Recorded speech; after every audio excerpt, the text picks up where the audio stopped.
Donald Trump lâche ses secrets et ce qu'il connaît sur Emmanuel Macron pourrait tout faire voler en éclats. Rien ne lui échappe et ce qu'il dévoile à présent sur Macron est tout simplement hallucinant. Restez bien jusqu'au bout, vous n'êtes pas prêts pour ce qui arrive. Ça va être de la dynamite. Donald Trump lâche ses secrets et ce qu'il connaît sur Emmanuel Macron pourrait tout faire voler en éclats. Rien ne lui échappe et ce qu'il dévoile à présent sur Macron est tout simplement hallucinant. Restez bien jusqu'au bout, vous n'êtes pas prêts pour ce qui arrive. Ça va être de la dynamite. Le président Macron, raide comme un piquet, à côté d'un Donald Trump dominant dans le bureau ovale. Les reporters de cour présentent cela comme un grand succès. À égalité de discussions amicales sur l'Ukraine, l'OTAN, le commerce, le journal télévisé jubile. Extremely satisfied, déclare Macron, et Trump lui adresse un sourire. Mais accrochez-vous, ce n'était rien d'autre qu'une façade soigneusement orchestrée. Un spectacle pour les caméras afin de maintenir le peuple français dans l'ignorance. Mais attention, ce n'était que le show destiné à un peuple pris pour des idiots. Trump, l'ultime négociateur, a scruté la coquille vide d'un président qui se veut conservateur chez lui, mais qui ne gère que le déclin national.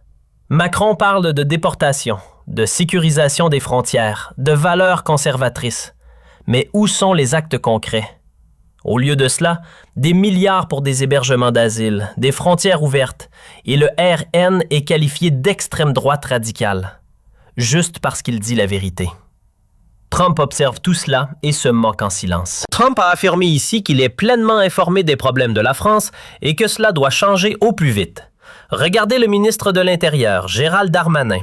Il bavarde sur des contrôles frontaliers plus stricts, sur des opérations de rapatriement, tandis que son gouvernement crée un fonds spécial pour encore plus de migration. Des milliards pour les demandeurs d'asile, pour les hébergements, pour l'intégration, et rien pour les familles françaises, pour les retraités, pour la classe moyenne.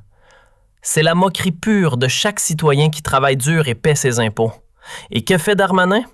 Il met en garde contre le RN au lieu de s'occuper de la sécurité intérieure qui s'effondre sous sa surveillance. Coups de couteau, criminalité clanique, zone de non-droit, tout est minimisé tandis que le RN est présenté comme une menace.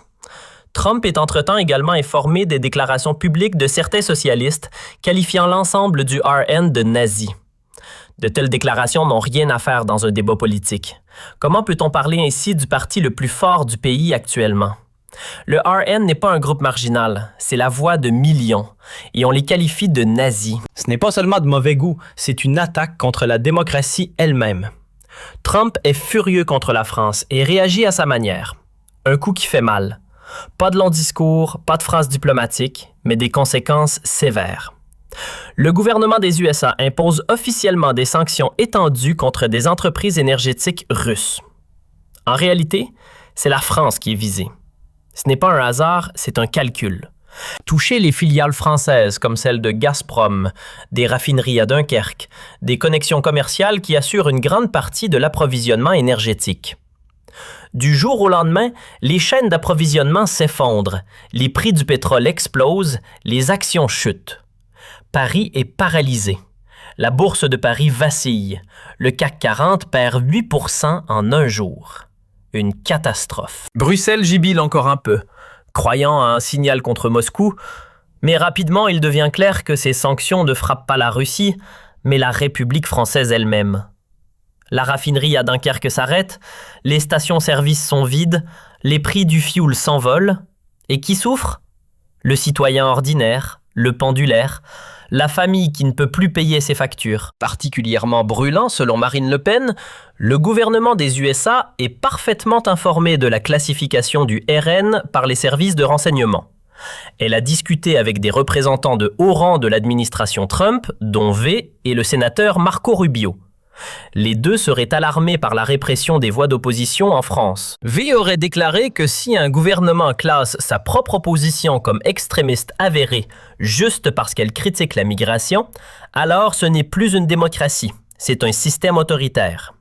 Le message de Le Pen est clair. Si l'on veut défendre la démocratie et la liberté d'opinion en France, alors cela ne peut se faire qu'avec une forte alliance de droite et une alternative courageuse pour la France. Le RN n'est pas le problème, il est la solution.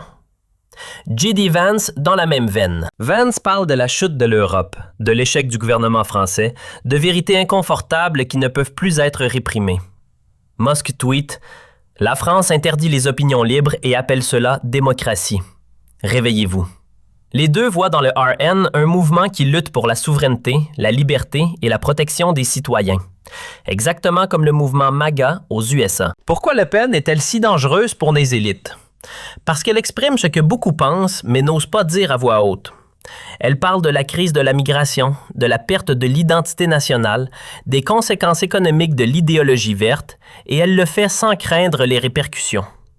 Cela fait d'elle une cible, mais aussi un espoir pour des millions de Français. Trump voit Le Pen une âme sœur, une politicienne qui ne se laisse pas plier, qui défend ses convictions et qui est prête à mener le combat contre le globalisme.